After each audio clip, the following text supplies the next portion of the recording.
Hello all, this is Rillian, and we are broadcasting from Amara2MK's channel today, restreamed with our full permission on our main channel 2_MK. Today we're looking at Larabot, learning meaties, and in general, learning techniques to learn things.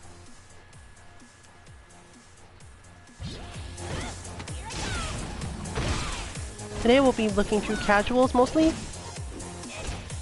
and figuring out what can be done with certain meaties and how to learn meaties that suit you based on your abilities, along with some other things that are related to that. Now, if you're familiar with the concept of an option select, it is basically the idea of one button combination that covers multiple situations. The game is supposedly reads which of the things is most optimal based on the situation you end up in, and chooses the correct one for you.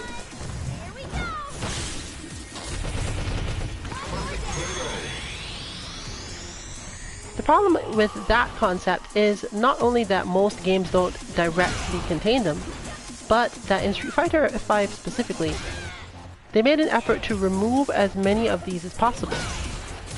What they didn't say specifically, and what might be confusing to the layperson who doesn't know that much about option selects as a general thing, is that while they can remove option selects that work perfectly, as in work exactly on a particular frame, what is effectively impossible to remove is an option select based on a failure.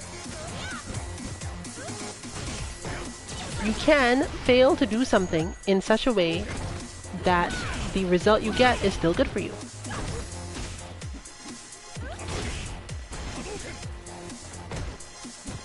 In the case of most meaties, this is difficult because meaties are mostly a specific timing.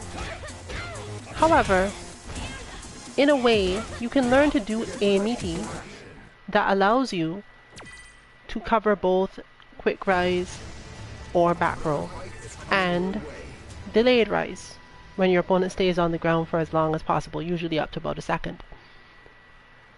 This isn't really an option select per se, but you can do the same input and get the correct thing. It's just a matter of finding something that meaties on the correct frames for the quick rise or back roll,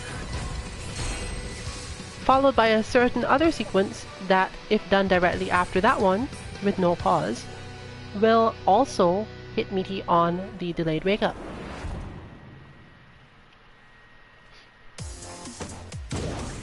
There are a lot of other ways to look into this particular situation though. How else can you manipulate the outputs that you're using specific inputs, such that if you mess them up, everything's still fine?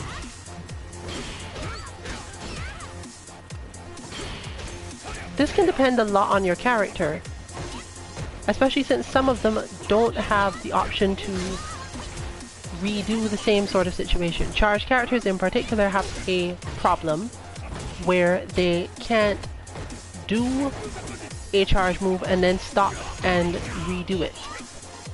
Once they have pressed the forward, the charge is over, they've lost whatever it was they were going for.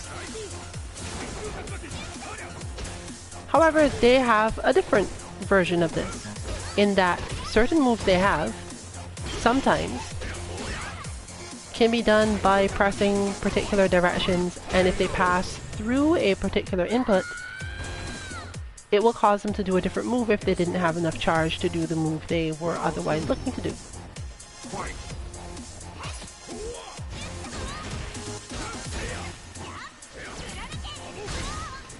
Ryu as a character has a few of these, but they're not very easy to understand because Ryu's inputs don't seem to overlap very much. Fortunately, we started with Ibuki, who is really one of the best characters to see first in this particular subject because of how easily Ryu's few options select style things do work on Ibuki.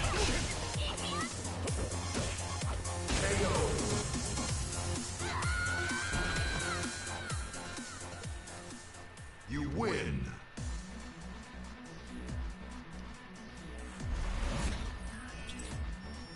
Overall, Ryu is looking to, in neutral, defeat Ibuki by keeping her at a very specific range and interrupting certain things that she does. So here's the simplest possible version of this type of quote-unquote option select. When your character has the ability to do an EX move, you can decide which buttons to hit in case your move doesn't come out. In order to do an EX move, you must either do heavy kick plus light kick, medium kick plus light kick, or obviously heavy kick plus medium kick. In two of those situations, heavy kick will be the button you end up pressing. If you do your move incorrectly, probably you've gotten the heavy kick. However, if you've learned to do the EX move, especially a specific EX move, using different buttons for the input, you can make it so that if you don't do the move correctly, you still get something that is approximately as useful, or at least less dangerous. We've discussed before that one of the good ways of dealing with Ibuki's pressure with Ryu is to save your meter for EX Tatsu and use it when she dashes around or when she generally feels as if she's going to cause you trouble by trying to close in really quickly in some way that you can't predict. Now EX Tatsu starts up in 10 frames and generally is not a move that is very easily punished. However, Ryu's sweep is very easily punished. So, if you're a person who has problems doing your Tatsu in the way that tends to result in you doing a crouching move instead, you might want to learn to do the Tatsu in this matchup by hitting medium kick and light kick together. The reason for this is that at least you will end up doing crouching medium kick, which is much safer and easier to deal with. If you're the sort of person who doesn't start your quarter circle backward motions correctly, and therefore end up doing just the diagonal down back into standing back input, and therefore the standing input comes out, then perhaps, depending on the spacing, you might want to be the person that uses heavy kick versions of the Tatsu, because at least then you will probably get axe kick. And if you're the type of person who definitely does not hold on to the button at the end of a motion, let's say that you don't do the move because generally you don't hit the button fast enough, then you also want to be a person who tries to do this sort of EX move with medium kick and light kick, because at least in those situations Ryu will do just standing medium kick, which is again basically safe for you.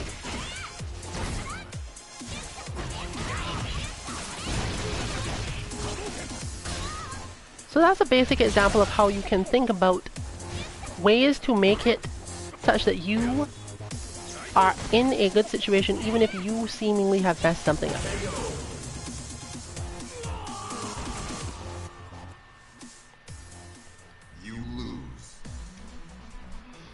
The more of these you can come up with, the better your game will get overall. In a way, it's slightly like a crutch. But a lot of these are useful enough that they'll keep being useful for basically your entire life of playing the game. There's no specific reason why you have to change which way you do your EX Tatsu in the Ibuki matchup, for example. And this is what's useful about them. There are some of them that are just so overall effective that they're nothing more than turning a habit into a different habit than would immediately be obvious. It's not specifically harder to do, and so having a different habit is just purely beneficial to you. But however, of course, there are still some that are not automatically beneficial to you. For example, those of us who have trouble doing shoryukens correctly, or doing shoryukens in combos, can make it a little easier by, instead of holding down back, pressing down forward in order to start the crouching part of a combo that's supposed to end in a shoryuken. This was mentioned before as part of one of our previous streams on Ryu's Trials. It's not specifically difficult to do this, but you have to do it slightly differently because your muscle memory tells you, well, if I'm blocking and I want shoryuken, I have to be able to do it from that down back crouch. But if you're not blocking, if you're already in the middle of a combo, for example a jumping combo, is it really that bad to do this? Well, if you look at the pros and cons of it, if you begin your jumping combo and hit the button at the wrong timing, but don't hold down back, you might get hit at a time when you might not otherwise have gotten hit. But this is extremely unlikely overall.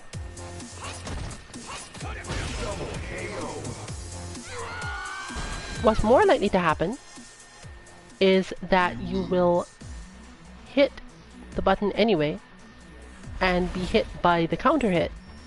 So you don't really care which direction you were holding, as you are assuredly not going to have been blocking. Therefore, rather than say, okay, I need to learn shoryuken from here, just learn two different versions of shoryuken preparation. The other thing is that at any point where you've decided to shoryuken, you probably didn't care. So, you can then extend this to your normal way of doing shoryukens. If your opponent jumps at you, it would seem like holding back is the best idea, but if you had the full intention to try to shoryuken from the beginning, you might as well have held down forward as soon as you saw them jump. If you were in a particular space in neutral and knew your opponent didn't have any other good way to get to you, you could hold down forward the entire time.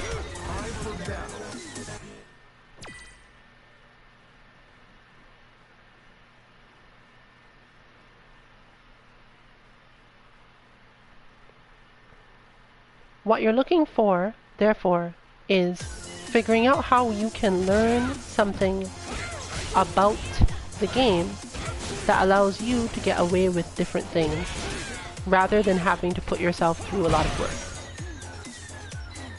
For example, let's look at Amara Yuki after dashes on her target combo. This is basically just hold back and hit heavy kick. Well,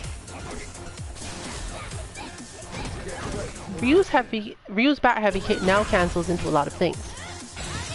But what do you really want it to cancel into most of the time?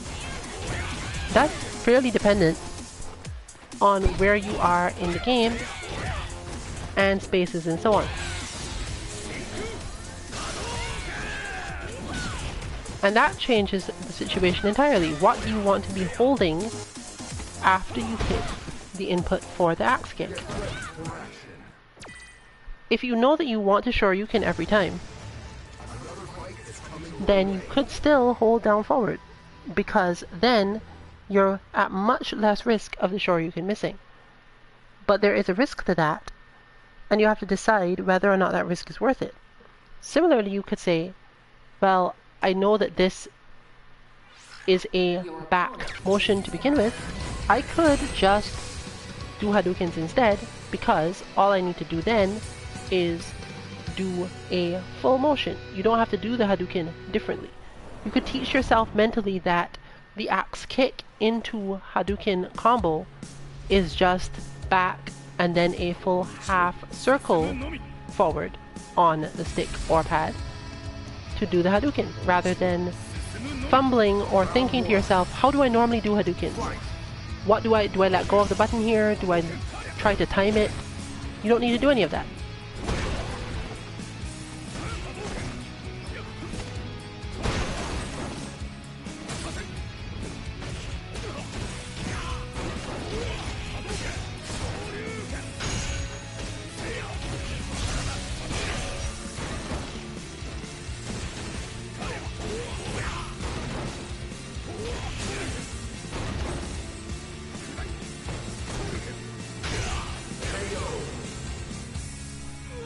Now, we've discussed specifically before that there's a particular combo that Amara needs to work on in order to beat people with very specific form of approach.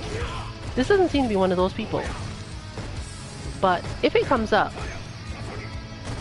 it's often true that there are players who will jump in at a range that if they get parried, they will still then block somehow. And going into the target combo from there can be difficult. Your options are to teach yourself to always do the target combo correctly and hit confirm it in the right timing. Or you can somehow teach yourself to do something else that is in some way an option select on what happens after parry.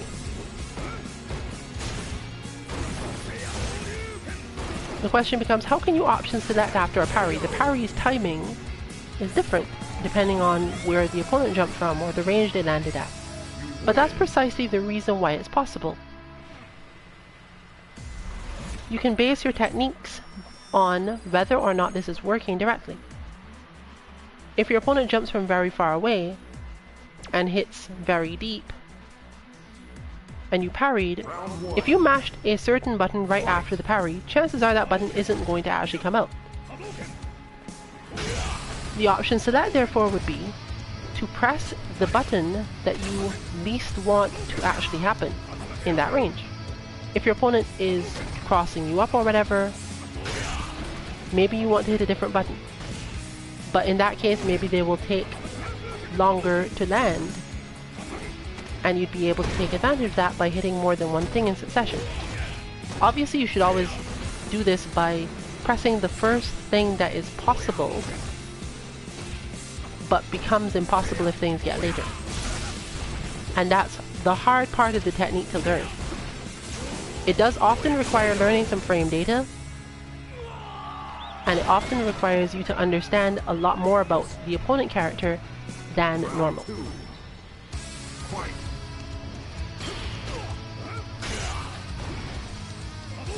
But this person, for example, jumps from fairly far. Sometimes that's something to be a problem, and sometimes it isn't.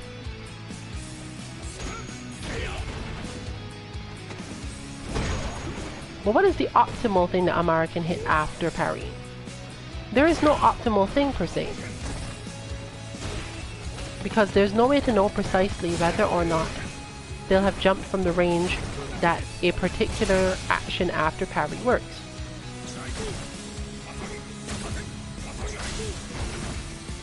It also depends on how early into the jump she did the parry itself.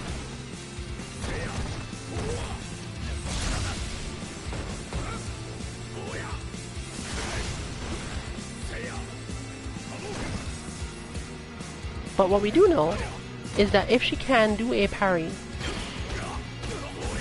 into a standing medium punch followed by a crouching medium kick, that if they block, she's not in a lot of danger. Final round. Fight.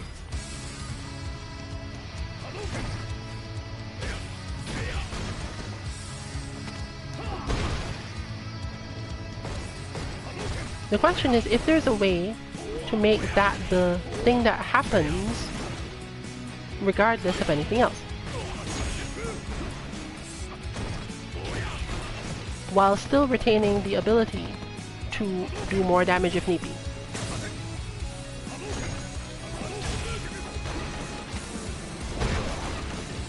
And the most important thing about learning techniques is not that you actually get anything out of them, or that you specifically get them right.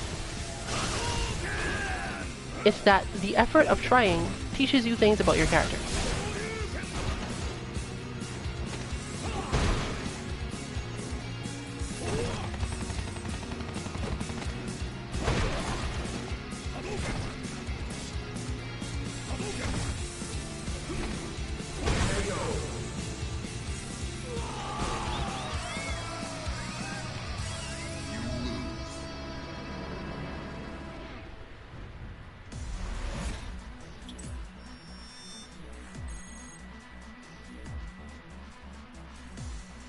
The problem with overall pushing yourself towards learning particular things and why the bots are so integral to the learning experience that we are generally trying to give beginner players or novice players is that matches are scary.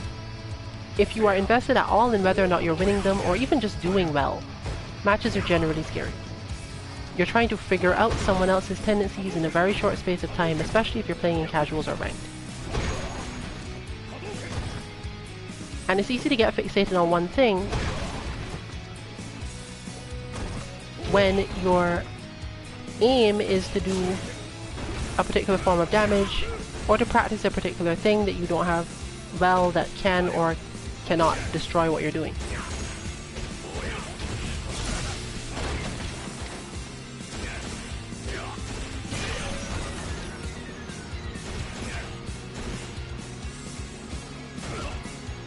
It's like our opponent went AFK.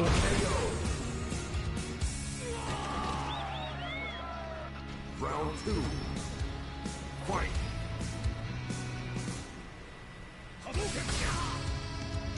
Well, unfortunately, there's no real way to practice anything other than like cross-up combos here. So, oh no, they're back up. Or are they? Looks like they are.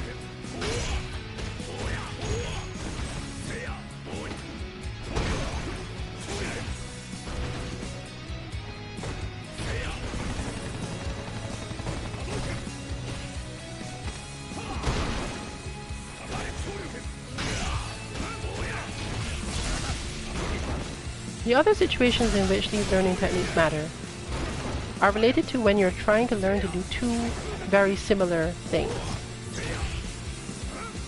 It's very important to learn the order in which you should try to gain skills. Basically because you have one thing that is likely to either put you in danger or be the wrong thing to do in many more situations. But is that, say, the more powerful attack? If you use the more powerful attack and focus yourself on learning that attack first, what often happens is that you spend more time being unsafe in matches than is necessary. And of course, you don't get to practice as much if you spend a lot of time in matches lamenting the fact that you did something that you're conditioned to do and it was a bad idea. It's always better to start from the option that is safer to do in more situations and build up to damage after that. You can gain fundamentals and get better at the game overall even through losing if your fundamental ability to keep yourself safe and control difficult situations is high. Because all you will feel otherwise is just the feeling of, oh, I could have done more damage there, but I haven't practiced that yet, so I didn't, and I only got this much damage. This is a much less scary feeling psychologically for most people than knowing that they have done the incorrect thing, so to speak. It's normally more powerful, but let's say today it gets blocked, and they take a ton of damage, the entire control of the match is lost, and they just end up getting beat up, mostly by pressure or some momentum-based thing. And that can feel pretty terrible even though all you were really doing was trying to do what you normally use. You might even get the idea that doing it at all is a bad idea, and that would be terrible because then you just don't gain enough from the experience at all.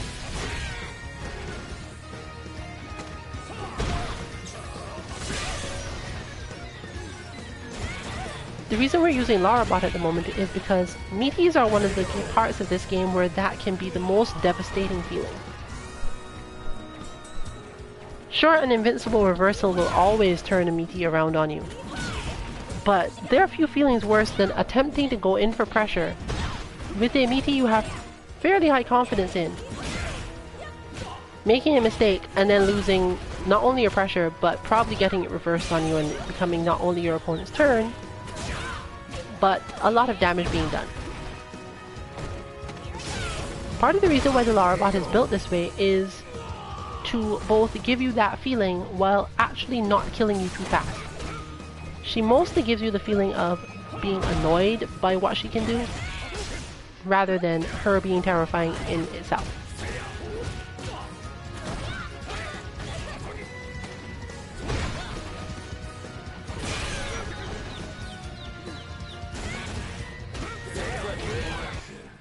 But she's still definitely capable of this, and you'll be able to experience that this week yourself when she goes up, probably on Sunday.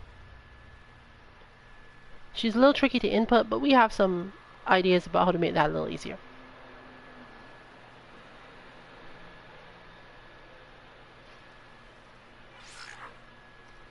Your opponent is using your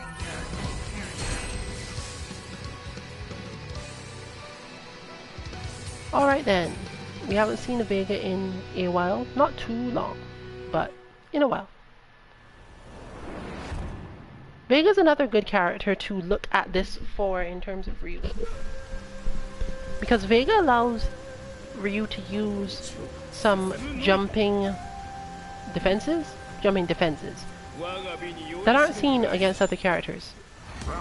And whenever an unfamiliar situation comes up, you want whatever your related muscle memory for it was to be basically as simple as possible rather than being perfect. Because you can do simple over and over. Perfect, well, perfect usually takes a lot of practice. It looks like this particular Vega isn't too interested in using wall dives though, at the moment at least. We may see a little bit more later. But they have the claw off at the moment, so we expect a lot of mess to be happening very quickly.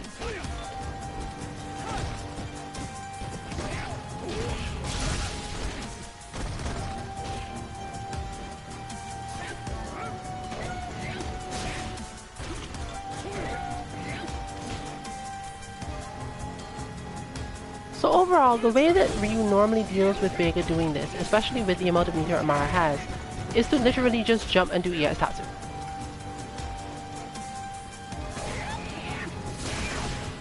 But this is hard to do.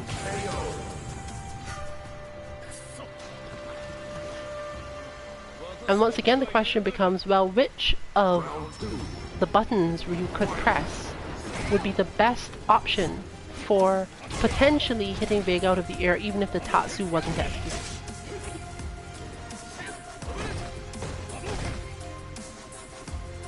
Similarly, from certain ranges, Vega's roll is relatively unsafe in that it's -7, I believe. But it's kind of hard for a lot of people to get used to the idea that it's -7.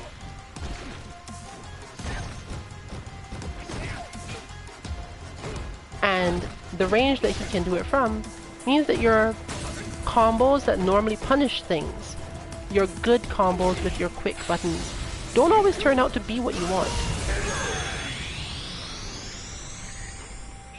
In fact, we've seen twice so far where the Vega player has rolled in, Amara has punished with standard standing medium punch, but the combo that comes from that standing medium punch didn't seem to work for some reason. Unfortunately, since Ryu's crouching medium kick is so much tighter on the timing, it might be difficult to land that. So the learning techniques come in again. You realize that, well, I can't get exactly what I'm used to or what I want. What can I do? What can I select as my option that the game will basically solve my problem for me? Because there, Vega stays standing, Amara doesn't gain that much, and the situation stays in the Vega player's favor, a lot more than she wants it to. However, if she mistimes it, a crouching heavy punch isn't going to help as much. It's still possible,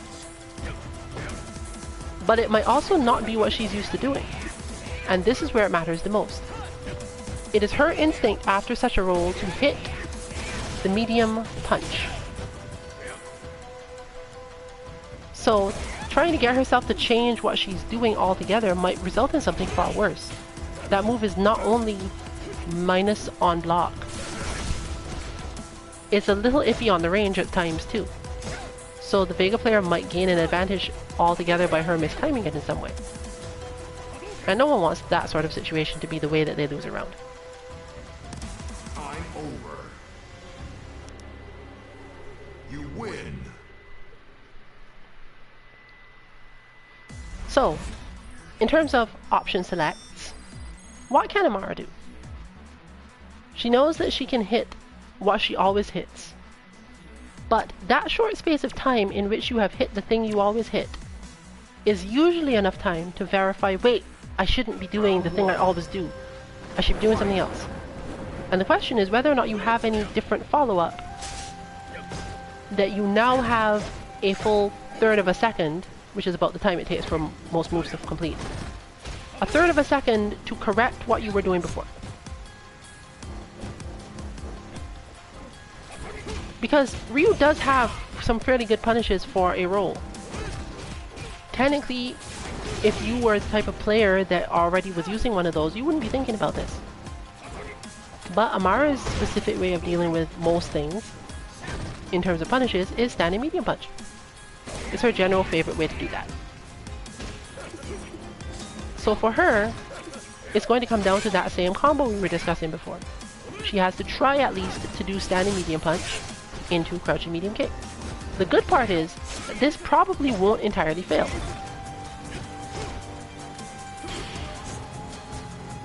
There is no specific situation where this is a bad thing to hit. If the Vega player has decided to walk away, for example, they'll still get clipped by the crouching kick, and there won't be a problem. If they're slightly out of range, they might get something, but probably not much.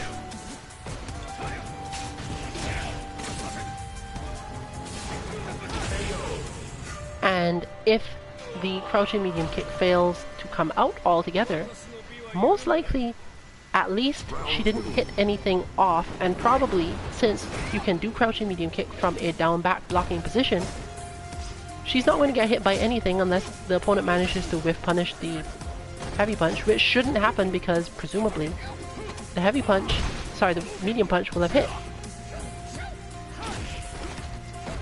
So rather than saying to herself, I should learn to punish this with an entirely different move, that's for later. That's for when you really want to up your game against Vega as a general thing.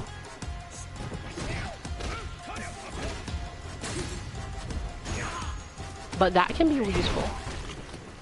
And the other useful thing is, as we've just learned, maybe that doesn't hit either.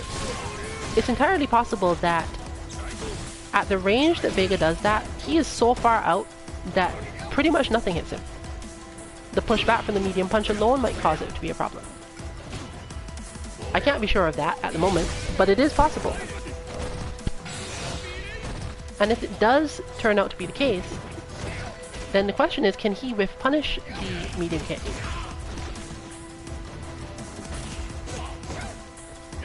Would he hurt himself if he tried to walk forward and hit the button instead? But as I said before, the question isn't about, can I figure out the perfect thing to do? It's learning what your options are so you know when they're important versus when they're not.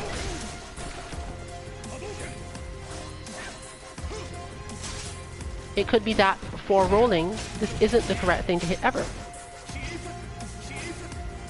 And then you'd know, well, I need to improve against Vega by specifically training on this, because priorities are important. Prioritizing is in itself an entire learning technique. You have to know what you need to work on to get better, faster versus slower. And when we say faster versus slower, we're not really talking about the specifics of winning more matches.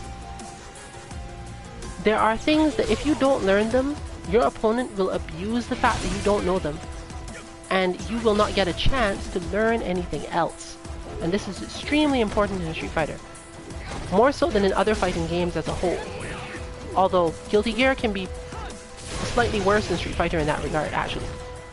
If you don't know what to do against a particular tool your opponent has, they have no reason to stop doing it, and if they have no reason to stop doing it, you have no chance of learning what comes after it. What do they resort to when they can't use it anymore?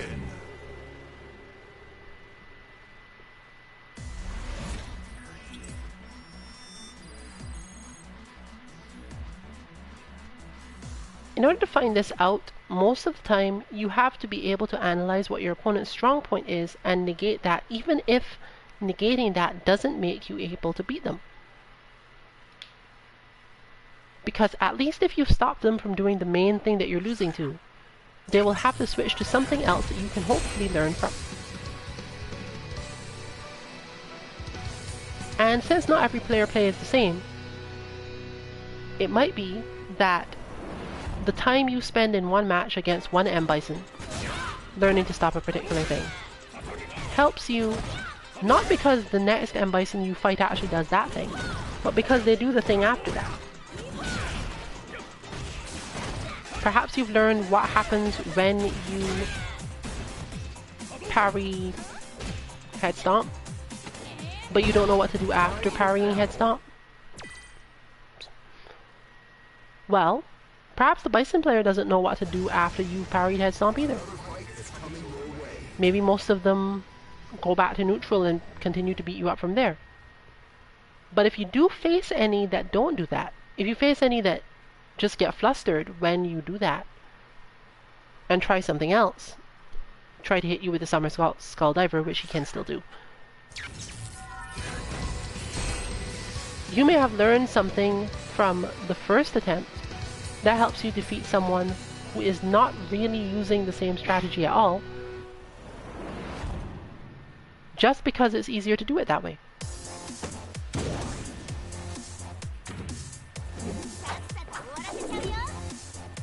So, thankfully we're back to an Ibuki. In the grid. I guess we're going through some circle. Oh, it's Iconoclast! Hi, Iconoclast! I don't remember you playing. Wait, maybe I do. In any case, we are somewhat familiar with this player. Get matched with them fairly often. Probably live in the area. I think they're normally a Nash though. Either way, what we do know about them is that they're very cautious. They like to play in ways intended to keep the opponent player on their toes, but they're not like actually super pressury for an Ibuki. And this helps against them in general because no matter whether or not she immediately remembers their playstyle, has probably some subconscious recollection of what fighting Iconoclast is like. And can therefore use that to advantage, at least very slightly. For example, I could remind that this player doesn't use kunai enough to run out of them in most matches, and therefore is usually ready to make kunai comebacks, but is therefore easier to zone than most Ibukis. Especially if Amara can like back off and give them space, they'll use up their kunai just to keep her pinned down or quiet, and not actually get a whole lot of damage out of it.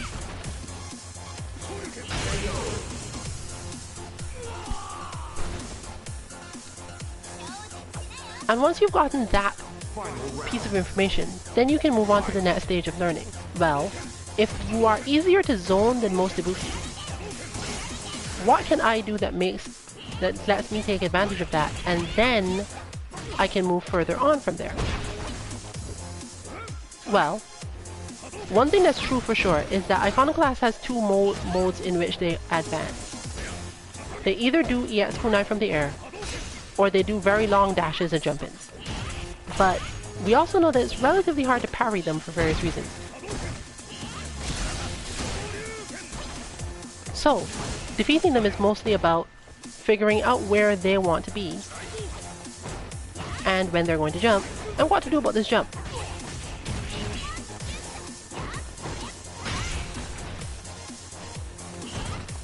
So by knowing this, everything we've mentioned and taught before, along with understanding of what buttons can be hit and what can be used to keep Ibuki out, you're not guaranteed a victory, not in the slightest. What you are able to get is some understanding of how to get this player to their next level of whatever it is they want to do. Because they jump to get over these, and they jump from far away. So they're never really a threat when they jump, other than when they have kunai and EX meter to throw. You lose. Now, I obviously can sit here and be the armchair helper that says that analyzes that. But you can do this for yourself if you've learned enough about the science of learning within your own matches. And you do that by reducing things as much as you can to things you already understand.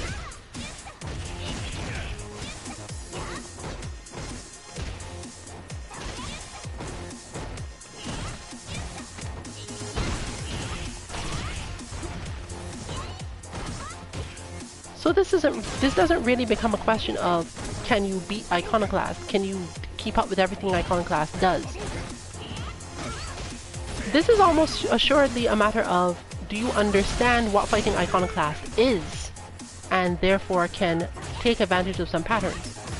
And sometimes the patterns won't be exactly what you expected, and things will work out more in your opponent's favor than yours. That's just the way it will be. But overall, you could say you're playing better. For example, that moment was simply knowing, oh, EX kunai is coming because they jumped and don't have another way in, so I'll block. And because Amara knows after the EX kunai they don't exactly know what to do, they're just using it to get closer to me. She also knows, I'm fairly safe, I can relax a little bit after this kunai. I can wait them out after this kunai. They don't really like try to dash through or throw me that much.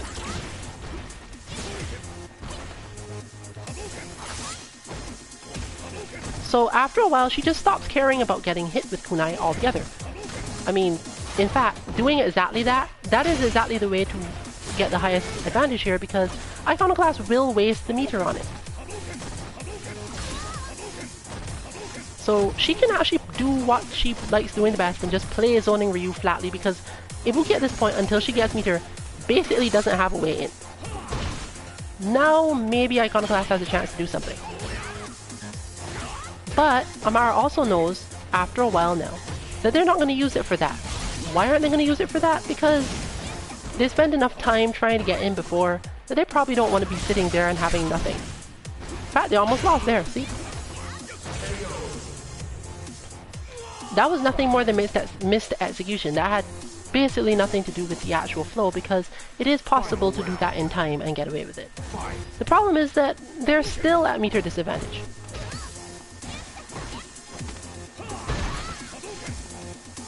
So it's an understanding of a player, but it's also a matter of learning what techniques to use against the player so that you can then develop other further techniques.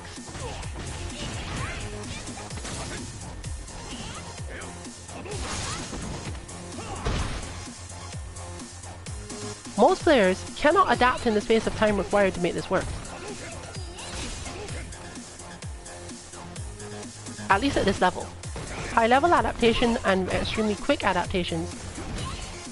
In fact, I would go so far as to say that almost assuredly, really quick adaptations, you don't see those until gold. Because anyone who could really adapt very quickly normally wins their matches in silver and lower. It doesn't come up that they have to worry about it.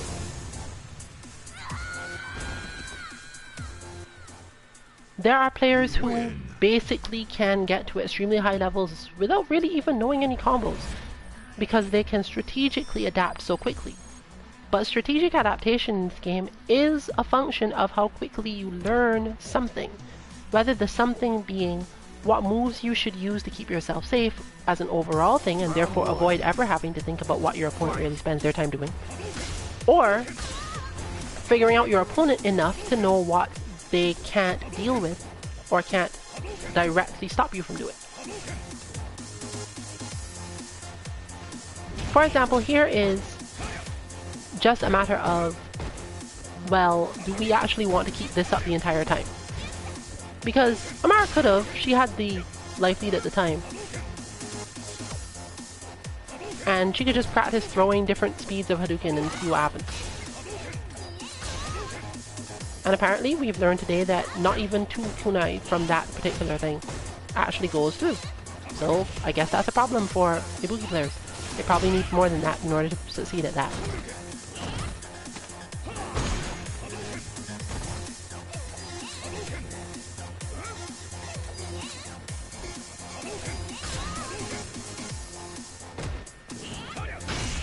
So zoning is just a thing that can happen. Unfortunately, I'm not sure how that one works because I think you would have needed a medium one, and that's awareness right there, so.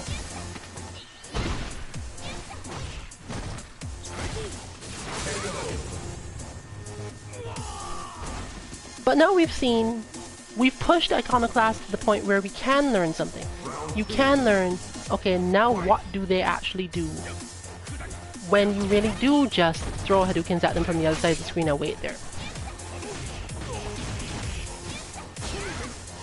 If that situation is what happens, and you throw more Hadoukens, they've already learned that they can't do this thing or that thing, so what do they really do?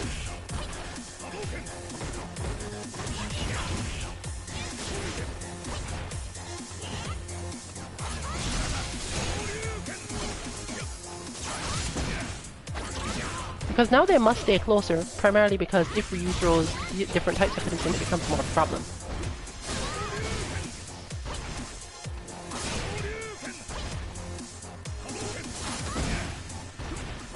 But now we're at that situation. There's only one kunai left, there's only one bomb left. But they managed to clutch it out, but not because of any specific thing that was done wrong. It's just playing in neutral until something happens and someone makes the correct decision. So it's possible to learn more in that sort of match than it is in a match where you basically get beat up because you can't stop Ibuki mix-ups. Or because you didn't think of trying something that is safe but sort of boring in order to learn what your opponent can do about it. It can be fairly frustrating to novice players to encounter an opponent who does play it safe for long periods of time, but you often should take that opportunity to see what you can improve about the way you think about the game, because normally when opponents are doing that, they give you a lot of free time to think more about the match, and you'd end up not playing the one-player game as much.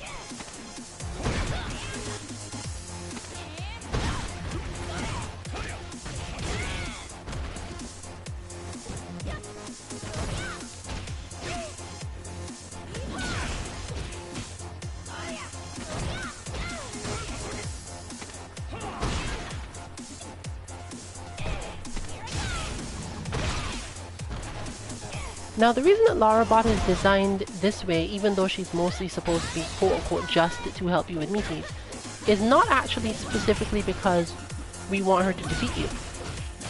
A lot of what she does is based around giving you situations in which you have punished a move with different amounts of potential punishes. Our other bot in development for this is Juribot, which will have basically the same concept of being a bot that is difficult to punish from certain ranges, but is always trying to do something that you can punish, because the main thing you need to know how to meaty from is punishes. If you punish and then don't know how to meaty after it, then it's gone back to neutral, which you don't always want. If you fight well in neutral, that's really good. But most of us don't fight well enough in neutral to get a lot out of it. So you need to at least try to get your meaties, even if it's just to build up meter.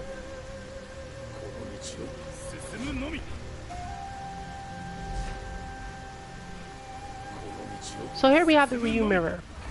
And this is usually a good way to learn things, and I think we still know this player. Although, yeah, we've seen them recently. Don't remember what exactly they were doing the last time though. We don't know them quite that well yet. Although I do remember them being the sort of person that does sweep a lot. and generally a zoner who just throws a few less fireballs than most.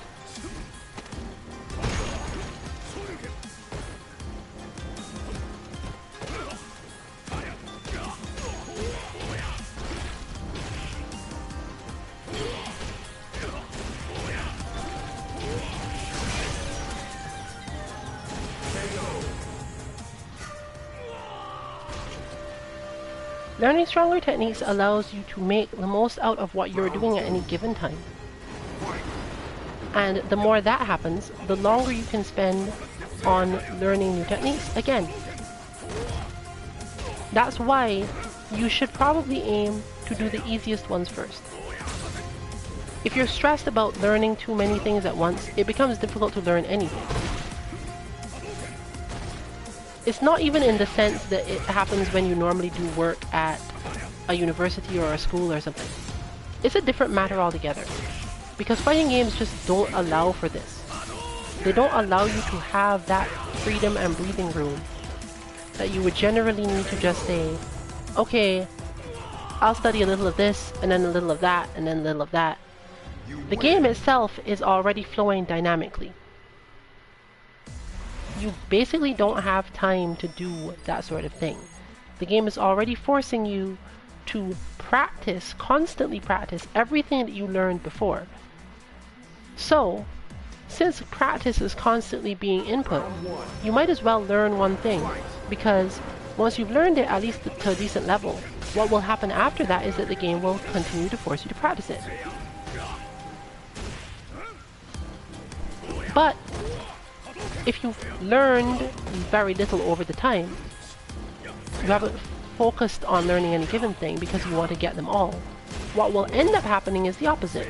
You won't have anything good enough to actually use in matches, and you'll just end up flustered, and the practice part that you're aiming for won't happen because you're not really practicing at that point. You're still trying to learn everything and probably frustrating yourself or in some way losing.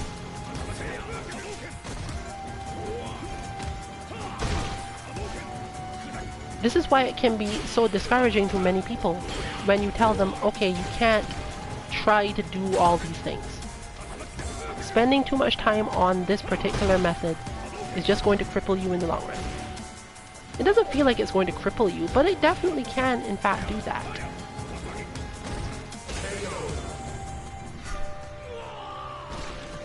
Because muscle memory and second nature are very important things in fighting games. As we noted in a previous segment, sometimes brawn, in this case muscle memory, is much more important than brain in the sense of thinking about what you're doing.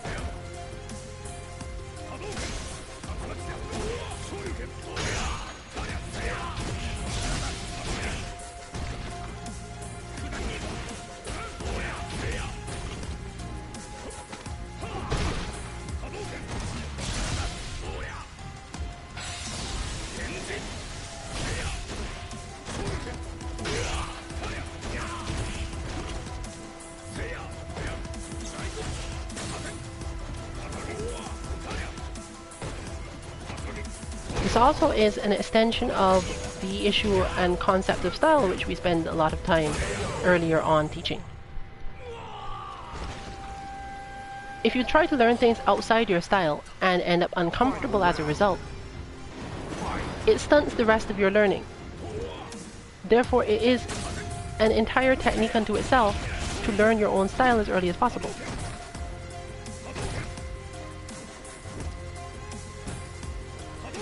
And things that you can't be sure whether or not they're part of your style or not, spend some time thinking about it.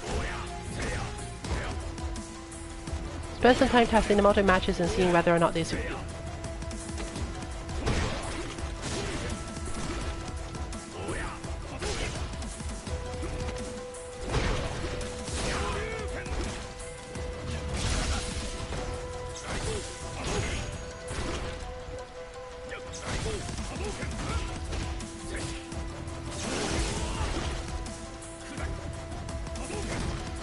Because style leads to second nature style actions, and those lead to victories.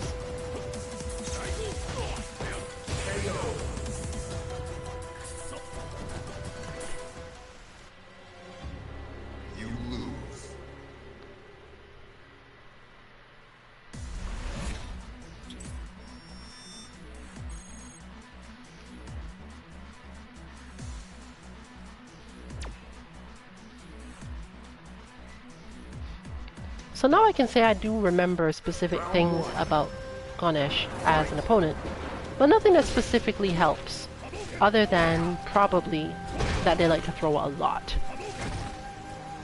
I think I remember mentioning that this is one of those weird sort of players where you can just like see them coming at you and just like sure you can because.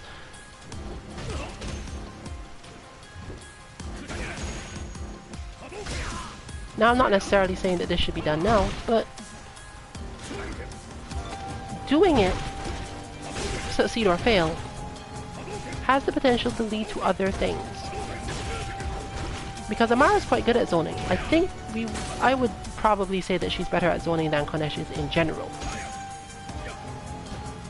But the problem is getting the situational advantage required to do the zoning without ending up in a situation that Ganesh is better in. Round 2. Fight.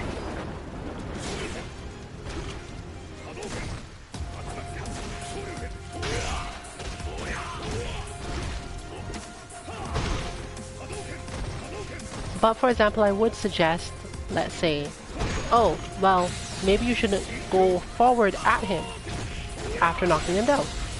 Because it will most likely lead to, if you don't get your Miku right, then he'll get away, and it will become a problem. Because then you haven't gained the ability to zone him at all. Those sort of things are what matter in terms of learning techniques. You lose.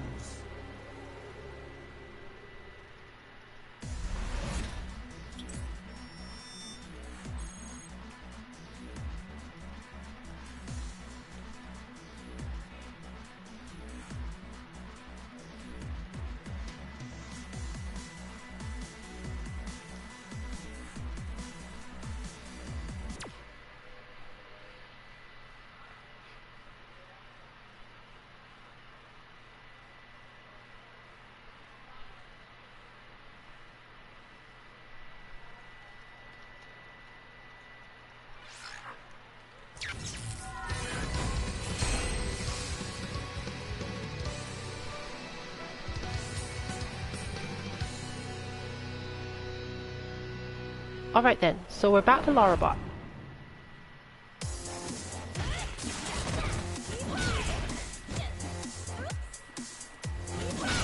One thing to note about the Larabot in terms of actually getting points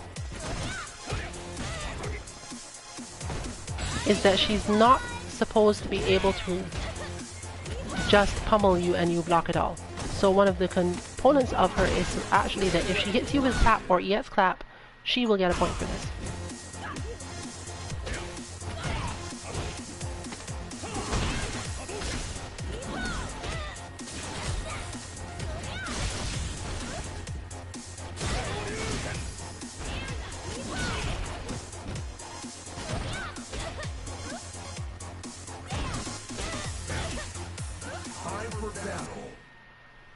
We can probably go with that.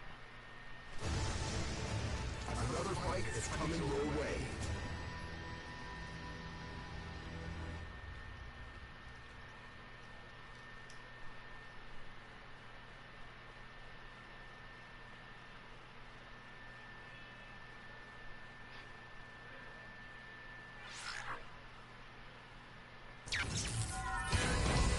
Alright then, an Akuma that we probably have not seen before? No, I seem to recognize his name a little too.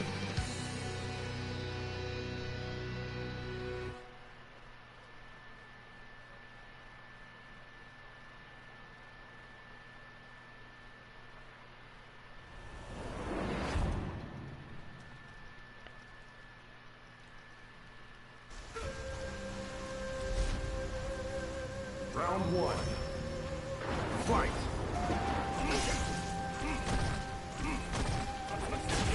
Although, again, don't really remember enough about them to say.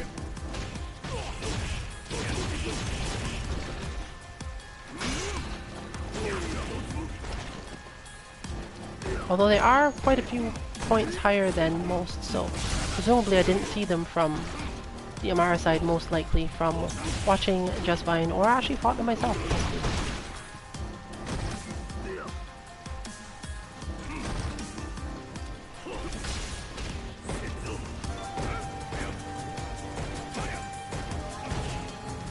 they're somewhat interesting in that they're not specifically pressury, and they're not specifically zoning.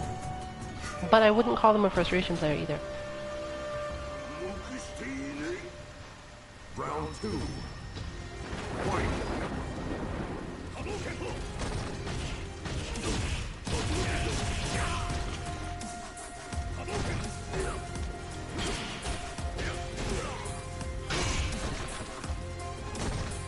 What we are seeing from them is a willingness to do things that are definitely unorthodox, but probably with some sort of plan.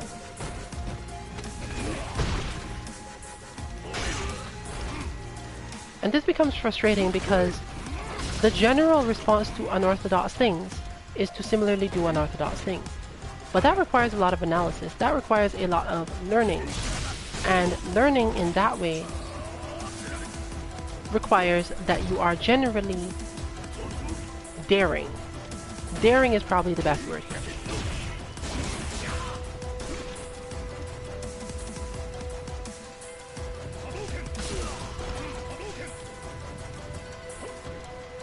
So, when you are trying to learn in this sort of situation, you generally aren't trying to apply what you normally do to the situation. Because that just teaches you that unorthodox things beat what you are used to doing because you don't know how to adapt.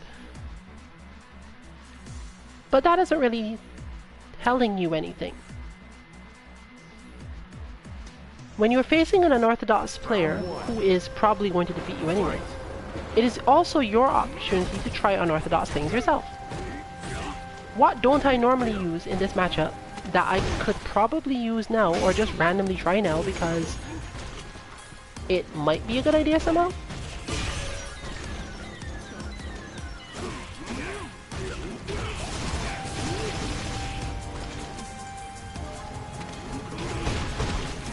But since this player, for example, is good at breaking defense, good at knowing their spacing, knowing their timing, and so on, your only real chance to beat someone like this is in neutral, and it is by doing things that you wouldn't otherwise do.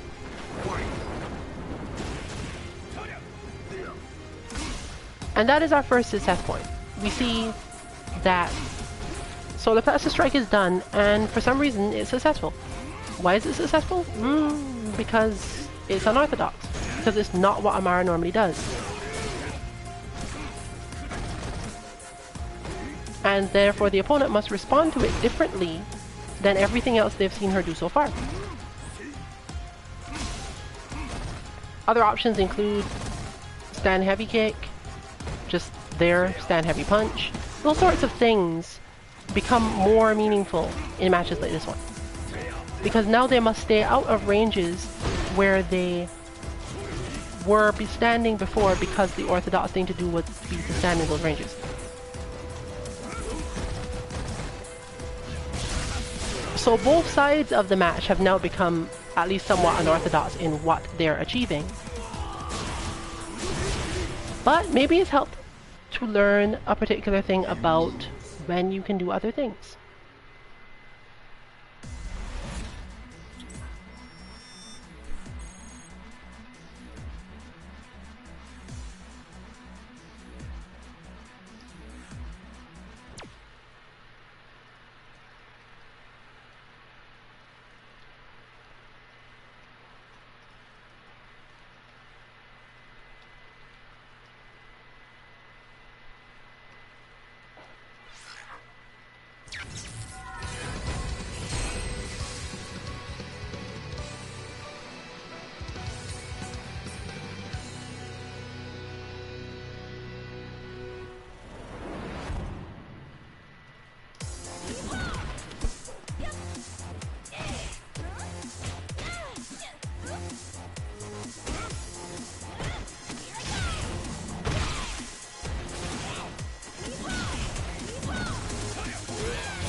So, the final improvement that Larabot requires is that there are a couple spaces in her inputs where she needs to have extra light punches.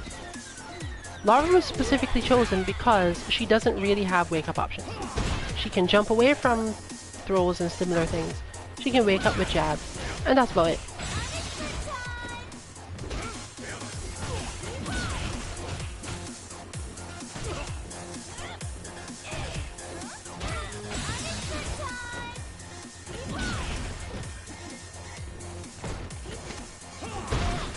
You can also set her to have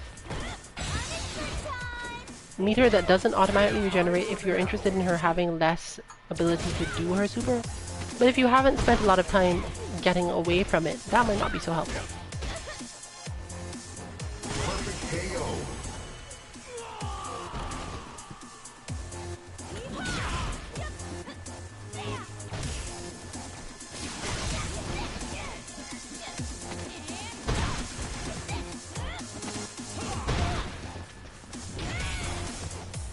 Time for battle.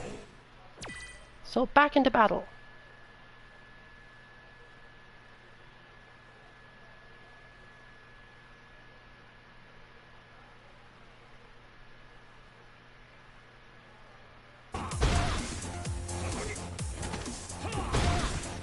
Or not.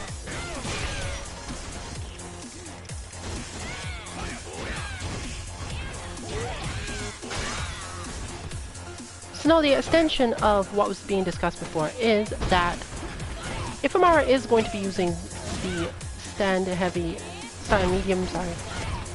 crouch medium Tatsu, then obviously she's going to have to learn some Tatsu. Otherwise, the most likely thing the mind will do is autopilot into the meaty she was already using, which, as far as I'm aware, doesn't work on that. But I should take a quick check on that because it's very easy to get caught up in specifics of meaties, and she is the bot that is intended to teach you not to try to eyeball your meaties too much, but she actually intended to do that mostly by you becoming frustrated at yourself for trying and failing. This is another learning technique in a way. If you've realized that you have a way to do something that is successful, just because it doesn't sound like it should work, doesn't mean that it doesn't work. Maybe it works for you, at least right now. Your opponent's options are at least somewhat limited, so if it works in your case, you should just accept it until you need to change that about yourself for some reason. Now, as far as I know, it's medium Tatsu that's used there. Which is interesting because the three versions of Tatsumaki actually cause very different knockdowns. Medium Tatsu in particular is good because if you dash directly after it, Ryu is effectively at quote-unquote +2. This means that unless your opponent bat rolls, you're in probably one of the best situations you could possibly be in. Namely one in which you can just hit jab, crouching jab, or standing medium punch. There are ways out of it if you do hit the standing medium punch because people with 3-frame armor moves will get away from you, but you could always switch up what you do against them or just not expect them to do it.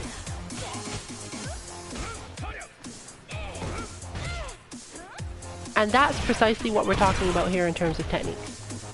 Amara knows that when she dashes up, currently, she uses axe kick as her meaty. She knows that she's comfortable with and likes standing medium punch for a lot of things. She also knows, now that I've said it, and probably from before, due to studying Tatsu meaties as a general thing, if she dashes up and does crouching light punch, then it should hit. In fact, it should hit with a little bit of advantage. But it won't necessarily be enough to get away from anything.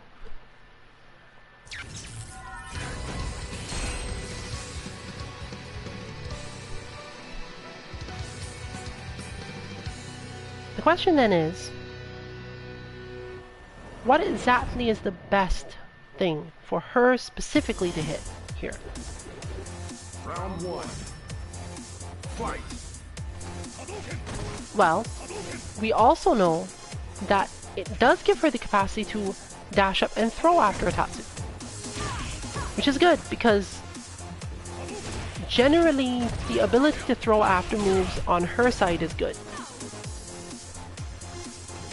The throw may not recover super fast, and therefore she could be punished anyway. But nothing else would either. If they back roll, that's just going to be the fact of life. It can happen, things might get hairy.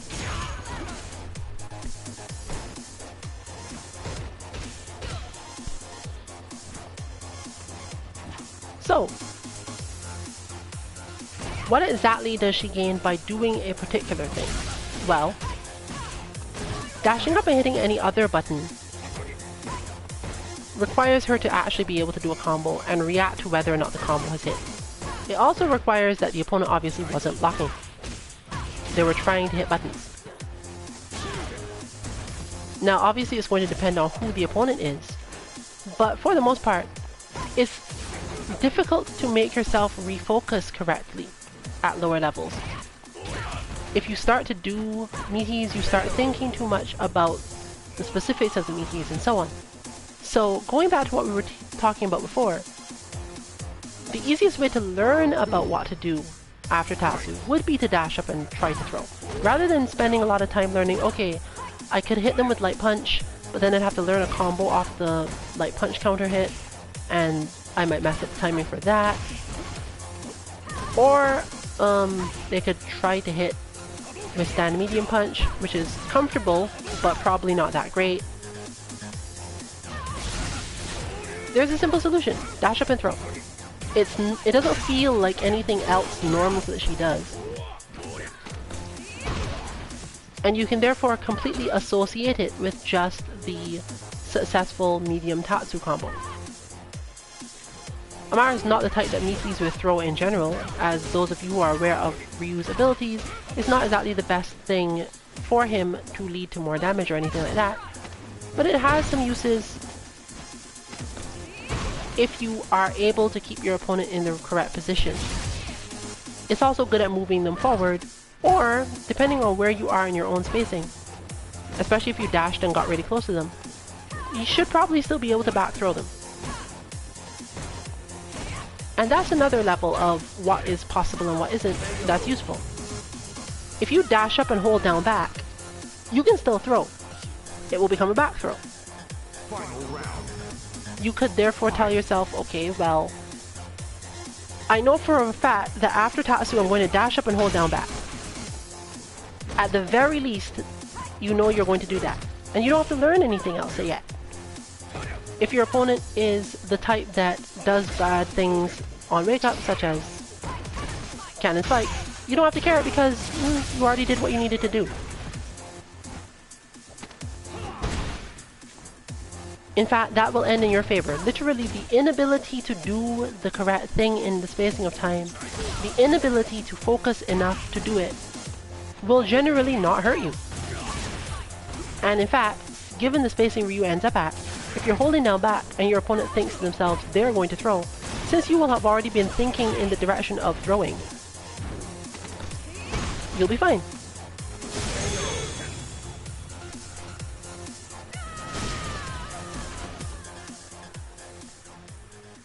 You win. You'll probably just tech their throw and get away. But this is again hard to focus on in a full match. Therefore, it's better for Amara and players in general to focus on that sort of thing against either Lara bot or eventually Jury bot.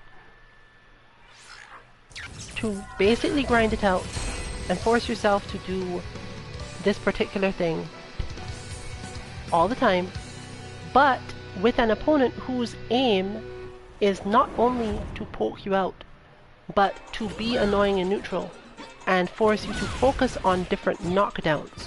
And this is why it's so important to train meaties this way.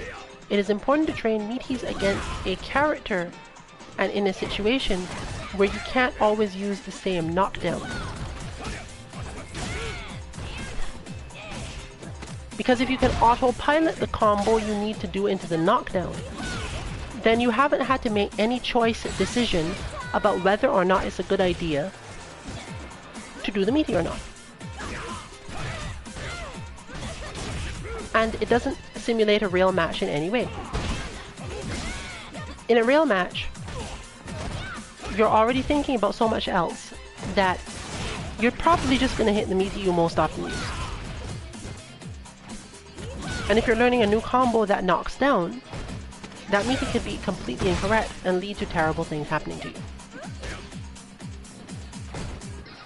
But a CPU isn't necessarily enough. It depends too much on which character you choose and what level you have them at, and so on.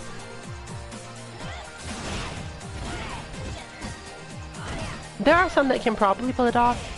I've had some success with Ed, but for those of us who haven't bought or can't afford Ed, then Laura's pretty good for this. Another fight is coming your way.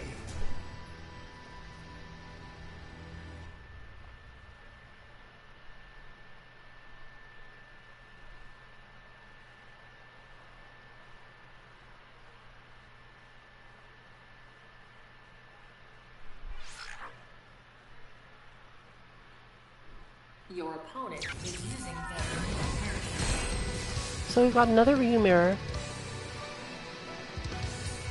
with a level 12 Ryu, only level 12 as a character. Looks like more of a beginner than usual, which means we're probably going to see more jump-ins and get more opportunities to practice doing that particular combo after parrying.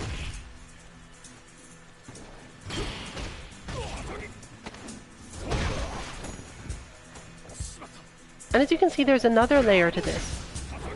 For various reasons related to movement, Amara has in fact learned to do light tatsu and immediately throw people. But it's important to realize that that particular type of thing has also allowed her to develop the mental association between landing from tatsu and hitting throw. This is important because if the medium tatsu doesn't hit for whatever reason, she's still in that position, and most likely, unless the opponent is really ready for it. The reason it whiffed is because they were crouching, presumably to stay away from the same crouching medium kick, and things don't go in their favor. She gets to throw them, at best mostly they can tech. It's not something that most people are immediately prepared for because they don't necessarily know at this level whether or not her combo is going to hit.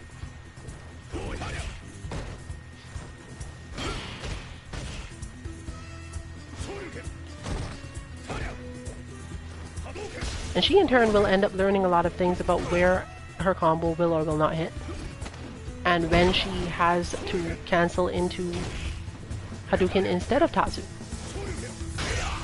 At extremely high levels of play, players do this, and they learn the various options, but they don't start from the one that's the hardest to rely on, or the one that's the hardest to do, or the one that has requirements that they may not be able to fulfill at that moment. Because the optimal combo to do after that is to cancel into EX Hadouken.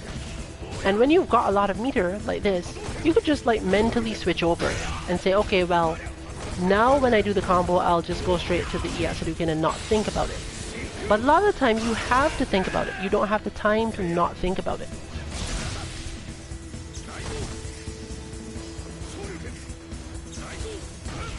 You can't afford to just say, well, I'm just gonna hit this because I don't care what happens. You have to care. You may not have enough meter, and that forces you to care.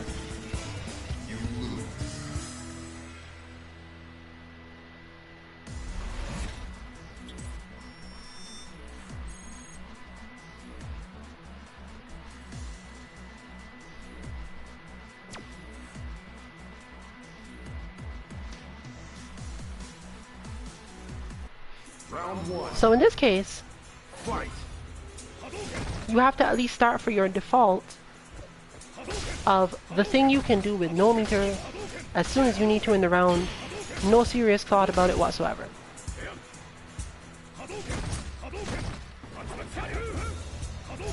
And that is the combo she's practicing first. The chances of her being hurt by doing that particular combo at this level are not so high that she needs to worry about it. By the time she runs into opponents for whom doing that combo and whiffing it is likely to lead to losing, she may have already mastered it and moved on to practicing the other one, and therefore be completely able to handle that situation. But fortunately, it seems as if this player isn't that jumpy, and therefore that they're also not at what their rank would immediately suggest, and can probably be taken on as if they are much higher in rank overall, probably.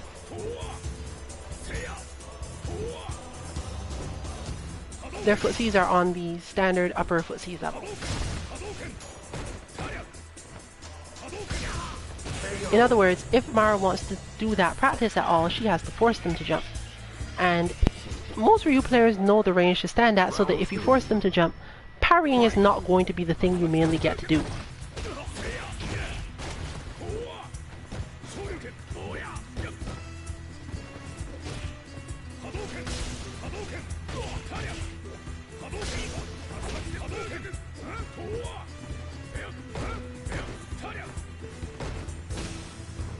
They utilize a lot of movement in their style, apparently.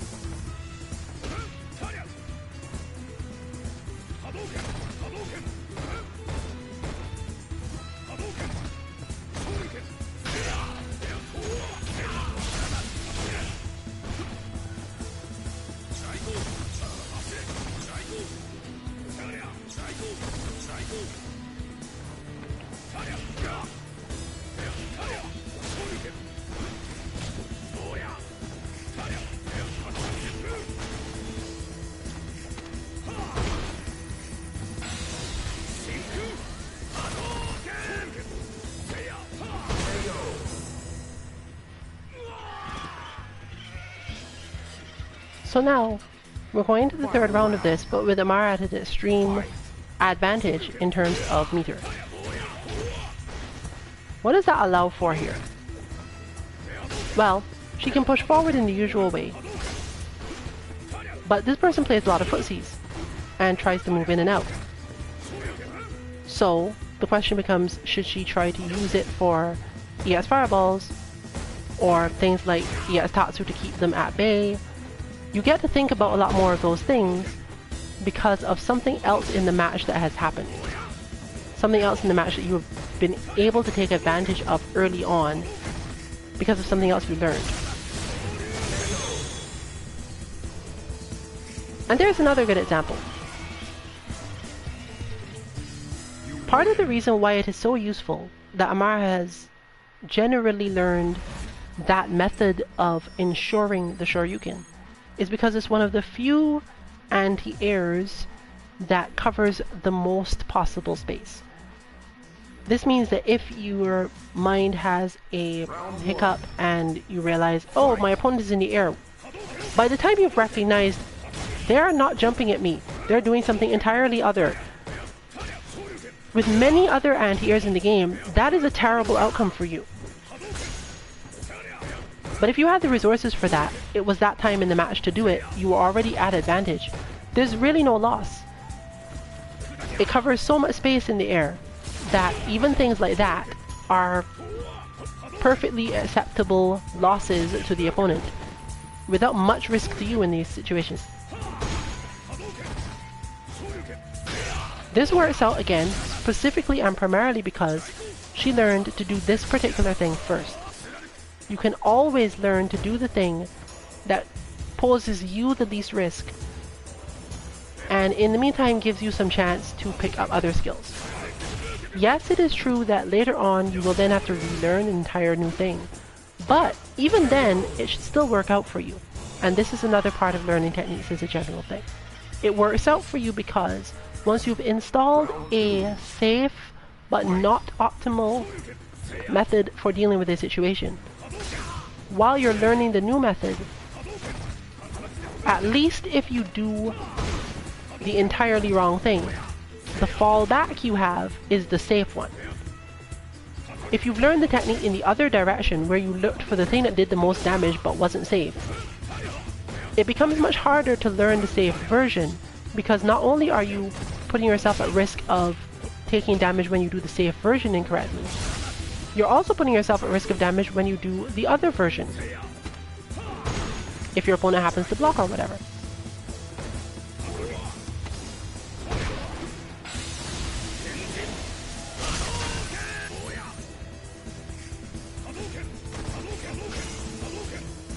So all of these little option selects come in when you try to figure out how can I keep myself safest in the scenarios that I'm familiar with, while still making sure that I haven't caused a problem overall for myself.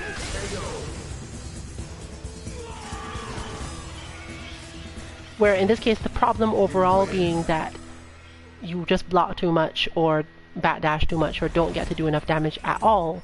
You're not even really trying to do damage.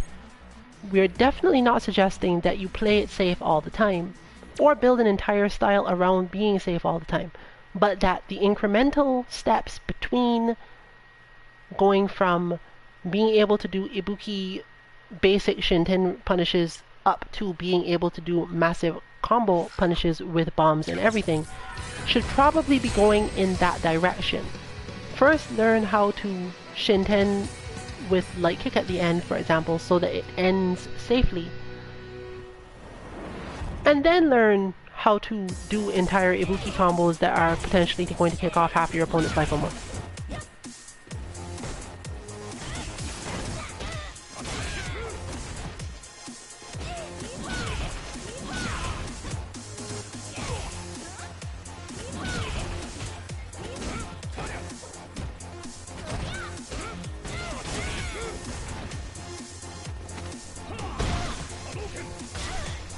So as you can see, she's currently working on, as mentioned, just do the combo, then dash in and down block.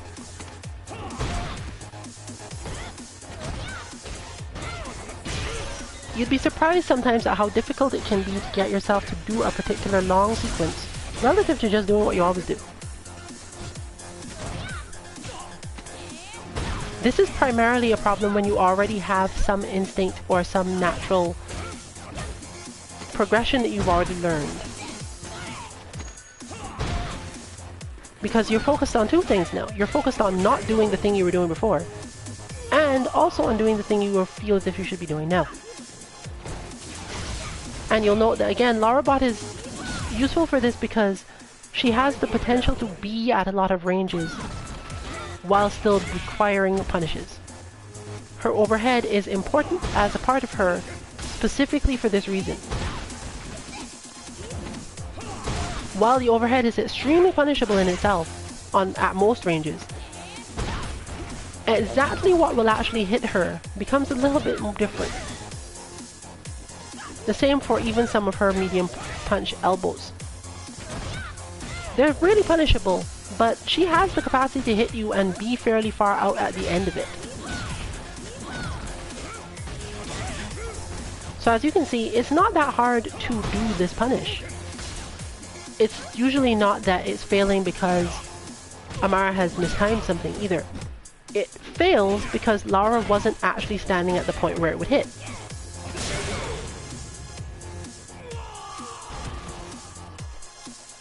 And that sort of thing is intended to shake your confidence. It's intended to make you think about what you're doing and learn to recognize the situations that are different while facing a bot which is basically no pressure overall. The only person that can put pressure on you for your performance against a bot is you yourself.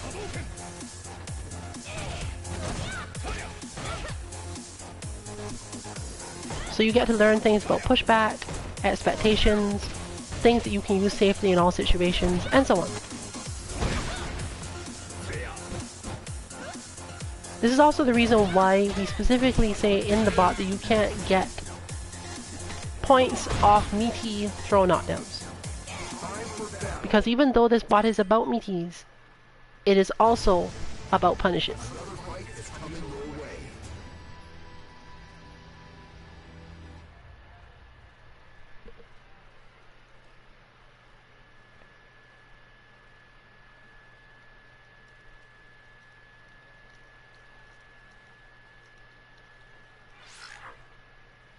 Your opponent is using their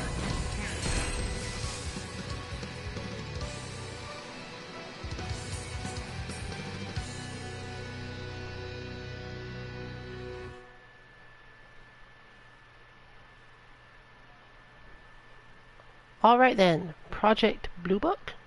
That's a very interesting Akuma name. I have no idea what it's supposed to refer to. I should look that up.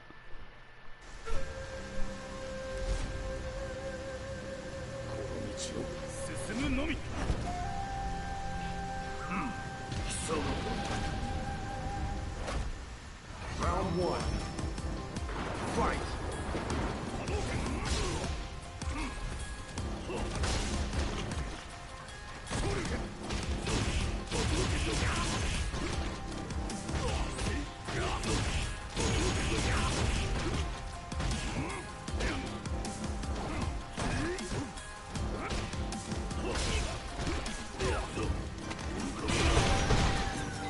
This is another unorthodox Akuma with a little bit more orthodoxy to their style, given that they try to get in more. But they're definitely willing to do some weird things in neutral too. However, they don't seem to like the ground as much as the last one did, so what unorthodox reaction can one have to an Akuma who doesn't want to stay on the ground? Well, Akuma's not a character that you can normally use axe kick anti-airs against, but maybe this one you can. And if not axe kick, then possibly just standing heavy kick. Axe kick is a generally useful tool against Akuma, but not against Akumas who try to get in on you very fast. The important thing here is to learn how to make use of a new thing altogether so that you can push forward. It's not about winning or losing, because that is not really the point of any attempt to learn. Your aim is to learn how to make your opponent stop doing thing number one, so you can force them to the next thing in their repertoire, and then you can get more practice against that. And even getting beaten by that can just be an experience that you can consider a win.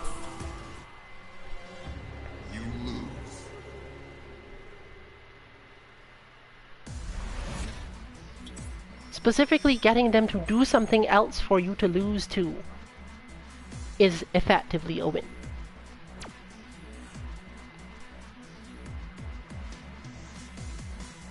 Round one. So in this case, they started off by just doing random pressure and jumping in and hitting close and so on. But Mara has managed to make them use a lot of other ways to get in now, opening up new options, or hopefully opening up old options.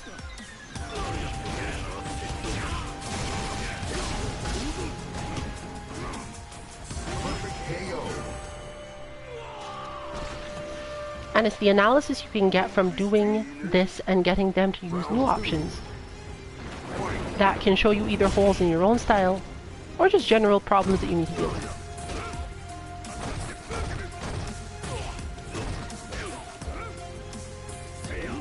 This player, for example, as I said, doesn't really like to stay on the ground, has a fairly good concept of how to do air approaches and so on. But varied air approaches are something that can cause a lot of us stress. Because you have to know which button to hit, and anti-airing when you have to use multiple options is really difficult. Not because of anything to do with timing or even input lag, even though it sometimes feels as if that's the problem you're facing, that you didn't hit the button fast enough. Well, yes, that's technically true, but the reason it happened was more so because you took too long to make the decision.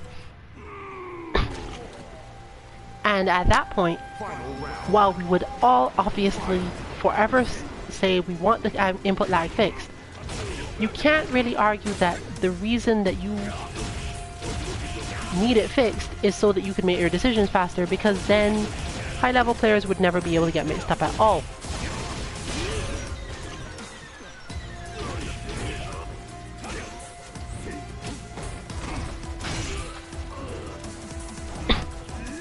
So we've actually seen a bit, we've actually learned a bit about how this person handles themselves and about how to potentially handle them. They're going to try to go into the air at particular spaces, and you can learn to make them go into the air in a way that you can deal with them. Is this enough to win?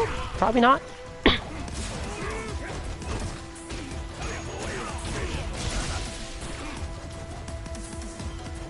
But even then, you might learn that it is somehow enough to win, and get to practice even more.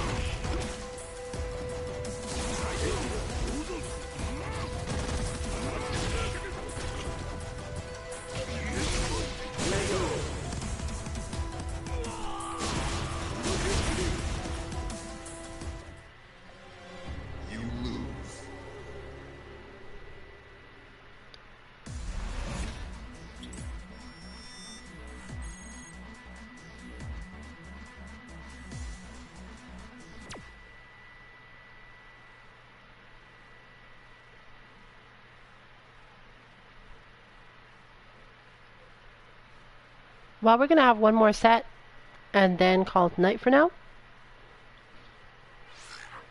I have run out of things to repeat and say. But to summarize it all, firstly, make sure you learn things in the order of safest to most damaging. Chances are they are not the same. Focus yourself on recognizing the punish situation that will lead to the biggest options, and learn the meaty for your punish situations first. Because while it is great to learn meaties off your own pressure, this tends to create an unbalanced level of skill within a player, as well as some unbalanced expectations about whether or not they can play the game well. And whenever you can find an input or set of inputs that will cover you whether or not they go wrong or not, try to learn those as your first muscle memory. Don't wait until you have figured out how to do a move or figured out how to do a combo and then have to then figure out how to better do it. Look into that sort of thing from the beginning. As early as you can figure out the best way to hit the button, do it so that you can keep moving forward with that muscle memory, so that regardless of nerves, regardless of lag, regardless of decision-making hiccups in your mind, or even unfamiliarity, you at least have enough stability to gain something from your matches. Because one of the highest complaints in this game, and it is not specifically because of the game, is that people don't really feel good or bad when they win or lose. They don't feel as if they're understanding or gaining anything.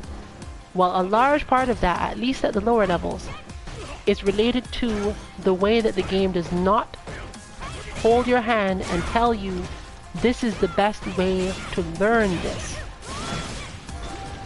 And it is always our goal at 2MK to try to teach people how to learn the game in their own way, using tools and ideas about how to do it, rather than specifically say you should do this, you should do that, this is the better way to do this thing or that thing.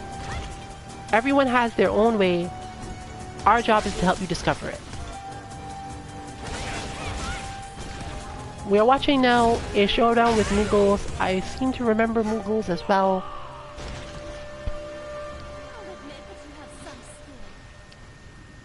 Round two. Fight.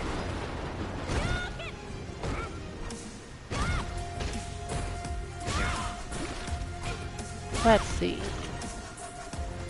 So, the main thing about this player is that they don't use any of Karin's other main approaches. It's really interesting because this particular type of player is exactly the sort of player that Amara can normally defeat, but she got so used to Karins that don't play anything like this that it probably has become difficult. And that's another thing where it matters, because learning through your own process also makes it more likely that you will retain parts of your old style, or retain the understanding of why certain parts of your style did or didn't work.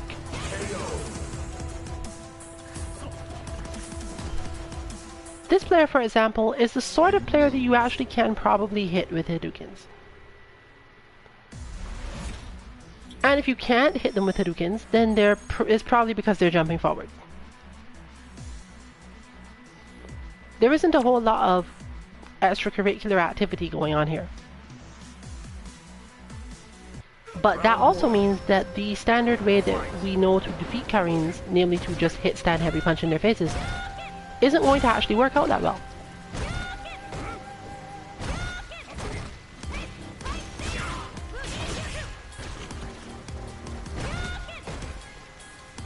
But their timing is such that the other option is to just parry them. Because they throw their Mayoken at a very specific timing. The question is, could you learn to parry it in that space of time? But you don't actually care. That's what the learning part is. The learning part is, can I learn when they throw the Mayoken? Can I learn how to deal with the Mayoken? Can I learn to parry it? Because if you don't, your option is to try to get around it some other way that is safer. But there is no safer way. Mayokens just hit you, and they're safe, so you can't do anything about them.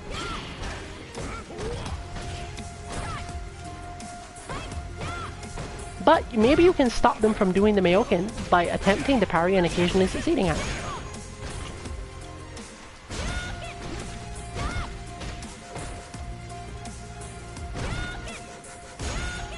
Seems to change their timing a bit, at least.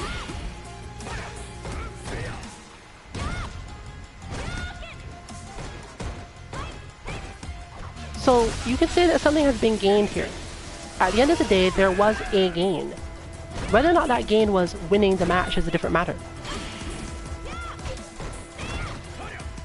But it's basically like saying, oh look, a Karine bot. A specific manifestation of Karine has appeared.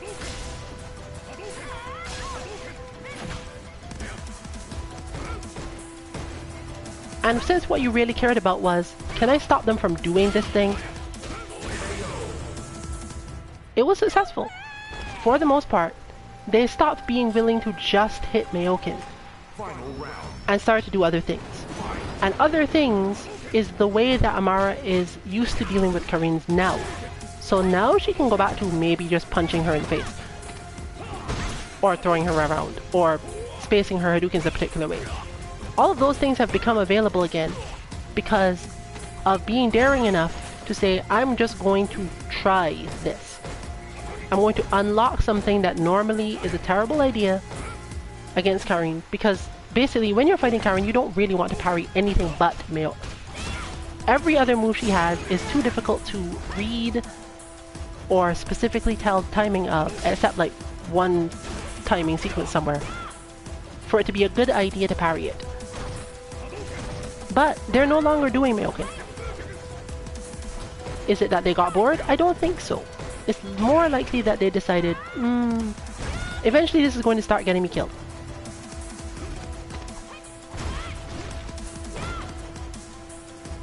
And it ended.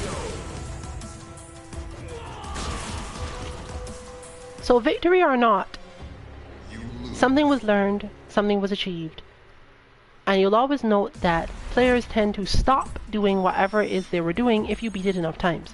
Whether or not they have anything to move on to is normally what decides whether they're better than you or not. This has been Rillian and Amara for 2MK Group, bidding you all good night now.